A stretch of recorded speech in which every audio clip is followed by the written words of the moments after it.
Alright, guys, we are back for section 8.2. We're going to talk about a little bit about the diagnoses and typologies of the child porn and child abusers. So the DSM-5 is the latest book by which psychologists and psychiatrists kind of describe all of the different mental disorders known to psychology right now. In the DSM-5, pedophilia is a disorder that they list, and it's sexual attraction to minors, essentially. And of course, most people, or I would venture to say basically all people who consume or produce child porn and or use the internet to find children to abuse fall into that category. There's a few different subtypes, and the DSM-5 will split up people into one or more of these subtypes. Obviously, you can be in more than one of these subgroups. But there's attracted to males, attracted to females, or attracted to both. So if when you are looking at underage people, are you sexually attracted to just boys, just girls, or either boys or girls? Then there's exclusive and non-exclusive, i.e., are you sexually attracted to underage people and adults, or are you exclusively attracted to children? And then there's those who are kind of specifically sexually attracted to incest, i.e., family members. But these diagnoses can be made by a qualified psychologist or psychiatrist, and obviously treatment should be given. So typologies, the first way to divide them is hands-on versus hands-off, right? So a hands-off pedophile will be someone who consumes the child pornography images or videos or whatever. A hands-on pedophile will be one who actively seeks out children to abuse. And there is, a lot of times people will be both. And a lot of times people will be either one or the other, but not both. And there is a difference seemingly between them. The hands-off, i.e. the consumers of the child pornography, are not actually any more likely to become a hands-on pedophile than the people at large, right? So the percentage of people who consume child porn are no more likely to actually physically abuse children than the general public, which I know is kind of counterintuitive. You wouldn't think that. You would think if you're attracted to that kind of pornography, you would be more likely to go out and physically, sexually abuse a child, but research is fairly clear that you're not, which is very interesting. The hands-off community, i.e. child porn consumers, are much more likely to be unemployed, young, single, white, and male. If there's a typology for child porn consumers, that's it. Obviously, not all people are going to fit into all those categories. These are just probabilities. These are, just because an unemployed young single white male doesn't mean he's a child porn consumer. And just because somebody doesn't fit into that category doesn't mean they're not a child porn consumer. This is just, they are more likely to be those things than kind of the population at large, right? But probably unsurprisingly, both hands-on and hands-off abusers are more likely to report being abused themselves. So there seems to be at least a component of being either a hands-on or hands-off abuser that comes from being abused yourself. Obviously, it's not enough. There's nowhere near a perfect correlation, but there does seem to be something about experiencing abuse that makes people more likely to then go on and abuse others, whether it's personally or vicariously just through pornography.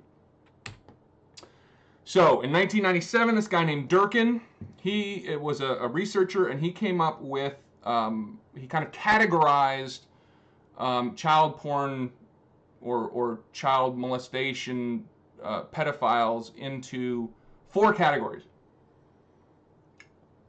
There's the traders, which to him were the people that were collecting and trading child porn images and videos. You know, they go on websites and they say, oh, I've got these images and I want to trade them for more, and they'll, you know, I'll send you these 5, you send me 5 new ones, and they're just collecting and trading in pornography. There's those who use it they use the internet for networking, i.e. talking with other pedophiles, meeting people, getting to know other people. They're using it for kind of a sense of community. These people don't judge me. These people have the same fetish I do. These people, I can talk to these people. So they're just there for kind of a sense of community and wanting to be around other pedophiles. There's the grooming people who will find children or young people to groom. We talked about that a little bit in the last subsection, where you start talking to children, you kind of normalize sex, you normalize discussions between adult and children of a sexual nature. Usually it escalates to getting, you know, them creating custom child porn just for the groomer, that kind of thing. And then there's the travelers. These are the people who want to find victims to abuse in real life, i.e. The ones that To Catch a Predator were made to catch, right? These are the ones who talk to the 12-year-olds and then go to their house and abuse them, you know, both physically and sexually, and have that in-person, real-life contact.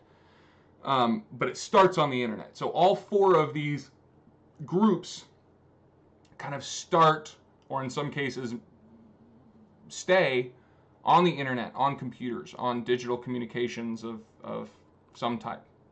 Make sense? All right. So after Durkin did this in 1997, Crone comes along a few years later, and he takes those 4 and he kind of expands it out. He says there's not 4, there's really more like 9. Okay? There's a distinct difference between these 9 groups, not just the 4 that the previous study identified. We can split them up even finer. Okay? And these are in roughly kind of seriousness order. Obviously, it's not perfect, but roughly seriousness order. So, first is the browser. These are the people who are looking at kind of regular porn or regular websites or whatever and come across child porn, but save it for future use, right? So they're surfing 4chan, they're doing their thing, and it's like, oh, there's some child porn. But instead of saying, that's weird, and moving on, they'll be like, oh, okay, and they'll save it. And so that is what puts them kind of on this scale, in this typology. They're not specifically seeking out child porn, but they will save it and view it later if they run across it. There's the private fantasy group, where these people kind of have a fantasy of children or teenagers or whatever, and they kind of create their own erotica or drawings, or kind of somehow create their own material that they then keep for themselves. Okay? The trawlers will actively seek out child porn, but they do it in kind of a not very sophisticated way. So they Google child porn. They specifically go out using not very much technical sense, and they look and they seek child porn in kind of otherwise legitimate sources like Google or Bing or Yahoo or whatever. The non-secure collector is a little more technically savvy. They're able to find websites or forums or whatever where people are trading child porn images, but they just kind of download it and store it and have it in fairly obvious places. You know, it'll be in their pictures folder in Windows. Contrasted with the secure collector, who also is more technical, is able to find the websites, say on the deep web or the dark web, and trade these porn collections. But then they keep them, say, in a very super encrypted external hard drive that they hide in their house when not in active use, right? So they're able to hide their electronic footprint a lot better than any of the previous up the scale people. The groomer is, as discussed previously, are people who find children using usually social media, but chat rooms or emails or whatever, and creates a relationship with them and tries to eventually, over time, persuade them to create their own images or otherwise do illegal things for the groomer. There is the physical abuser, who is someone who finds children on the internet and then goes out and actually abuses them sexually, physically. You know, they want a real life encounter, not just internet-based communications or porn or whatever. They want a in real life encounter. The producers who do the physical sexual abuse with minors and then record it. They create their own child porn. They create the pictures, the videos, the live streaming. They're the ones that are actually doing the creation of all the child porn that the previous groups mostly find and consume. And then at the end is the distributors. These are usually the kind of the middleman kind of people where they're probably not creating it themselves, but they know the creators, they get the content from the creators, they buy it usually sometimes from the creators, and then sell it or distribute it to all the other people on the list, right? So these are the people who create, maintain, and run, child porn websites. They're the ones who have the databases full of stuff, and they either, share it or sell it or whatever. But those are the kind of 9 different types of people, according to Crone, who either have or create or use child pornography, pedophilia-related stuff. This is important. The reason Crone made this particular typology with these 9 different categories is because each of these 9 different people, or 9 different types of people, are going to leave evidence in different ways and in different places on a computer. So when we start talking about digital forensics, we're going to start talking about digital artifacts and deleted data and internet cookies and all these things. And I want you to kind of think back to this and think about where each of these 9 different typologies would leave evidence. So are they going to leave evidence in their internet history? Are they going to leave evidence in their recycle bin? Are they going to, are we going to have to worry about encryption? Are we going to have to worry about, all these different things? But we'll get there when we talk about digital forensics and how to find evidence and how to find these different